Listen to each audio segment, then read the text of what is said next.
भाषा, और भाषा क्या है हमारी? भाषा है हमारी हिंदी। भाषा है हिंदी।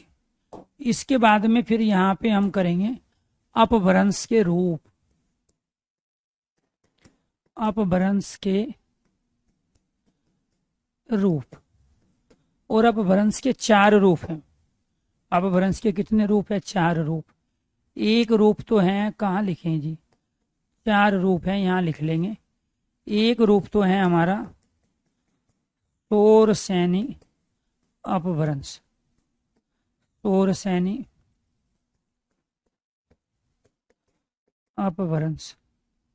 दूसरा रूप है अर्धमागधी। अर्धमागधी अपभ्रंश। तीसरा रूप जिसने हिंदी का भला किया वो है मागधी अपभ्रंश। और चौथा रूप जिसने हिंदी का भला किया वो है नागर पेशाची। नागर पेशाची अपभ्रंश। ये चार रूप थे हिंदी के जिन्होंने हिंदी का भला किया। अब फिर निकली इनसे उपभाषा। क्या निकली इनसे? उपभाषा निकली। क्लियर? और ये उपभाषा कितनी थी? 5। अब इससे शोरसैनी अपभ्रंश से जो उपभाषा आई, अर्धमागधी से, फिर यहाँ मागधी से, नागर और पेशाची से जो आई उपभाषाएं, उनमें पहली थी हमारी पश्चिमी हिंदी। क्या है? पश्चिमी हिंदी। दूसरी जो इससे निकल के आई वो कहलाई हमारी पूर्वी हिंदी। पूर्वी हिंदी। तीसरी इससे निकल के आई हमारी बिहारी हिंदी। बिहारी हिंदी। चौथी राजस्थानी। राजस्थानी हिंदी। और पांचवी निकल के आई पहाड़ी हिंदी। तो ये 5 उपभाषाएं हैं जिनसे हमारी भाषा का विकास हुआ। किसका विकास हुआ? भाषा का विकास हुआ। और भाषा कौन सी? हिंदी। इसके बाद आपको ये ध्यान रखना है दोस्तों कि यहाँ पर इनसे जो निकली है वो बोली। और बोली के अंतर्गत, इनके अंतर्गत जो बोली आई, एक बोली आई खड़ी बोली।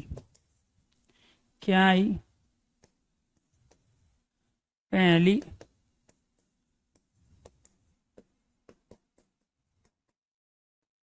खड़ी बोली। दूसरी ब्रज भाषा। तीसरी कन्नौजी। चौथी बुंदेली। पांचवी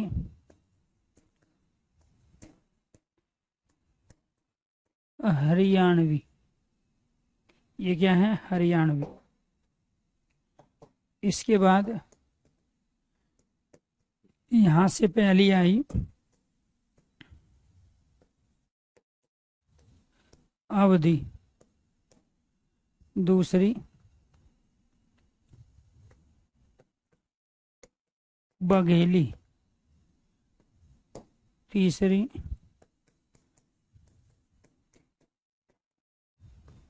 छत्तीसगढ़ी। इसके बाद आई बिहारी हिंदी। बिहारी हिंदी के अंदर भोजपुरी। दूसरी मगही। तीसरी मैथिली। इसके बाद राजस्थानी। राजस्थानी हिंदी। राजस्थानी के अंदर मारवाड़ी। दूसरी जयपुरी, तीसरी मारवाड़ी जयपुरी, मेवाती, फोर्थ मालवी। इसके बाद पहाड़ी हिंदी। पहाड़ी हिंदी के अंदर एक आई हमारी कुमायूनी और दूसरी आई हमारी गढ़वाली। दूसरी क्या आई? गढ़वाली। तो ये आपको ध्यान रखना है। तो यहाँ भाषा कौन सी है? हमारी हिंदी। लेकिन दोस्तों कल आपको बताया गया, पहले उस चीज को समझ लेते हैं फिर यहीं आएंगे। सबसे पहले उपबोली होती है। उपबोली विकसित होकर, आपको ये ध्यान रखना है, मैं यहाँ पे लिख लेता हूँ। सबसे पहले उपबोली विकसित होकर बोली का रूप ले लेती है। बोली विकसित होकर उपभाषा का रूप लेती है और उपभाषा विकसित होकर भाषा का रूप लेती है। समय के साथ साथ भाषा बोली लिपियों में परिवर्तन आता रहता है। बोली जो बोली जाती है वो गांव के स्तर पर होती है। गांव से चीजें जिला, जनपद, डिस्ट्रिक्ट के लेवल पे जाती है। जिले से चीजें राज्य के स्तर पर फैलती है और राज्य से, प्यारे दोस्तों, हमारे देश में फैलती है। तो ये आपको ध्यान रखना है कि ये गांव के लेवल पे, जिले के लेवल पर, ये राज्य के लेवल पे, ये देश के लेवल पर। जैसे फॉर एग्जाम्पल अगर मैं यहाँ पे ये कहने की कोशिश करूं कि उपबोली है हमारी जाटू और बांगरू।